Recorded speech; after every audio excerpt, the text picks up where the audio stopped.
So there are two major ways that I can bring down the launch, or two ways that I can kind of de-loft the club.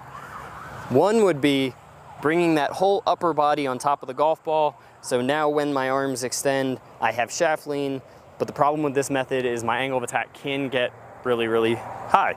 The other option would be I'm gonna bring my hands more ahead of the golf ball. So what ends up happening is if I came from that first pattern, if I'm more of an arm pull and my upper body gets on top so that I can hit it solid, then as I start to add this axis tilt, Jackson 5, or better body sequencing, as I stay more behind it, if I do that same release, now what ends up happening is the ball launches very high and I actually tend to lose distance.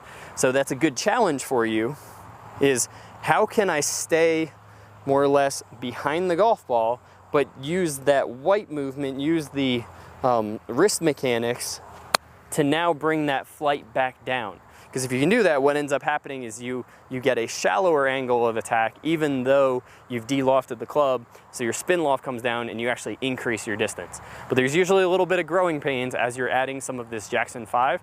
If you find that you're hitting it too high when you do this, then know that there's probably an issue in your release and you have to learn how to use your hands to bring the flight down, not use that upper body lunge to bring the flight down, or else you're typically going to struggle with the longer clubs. So the combination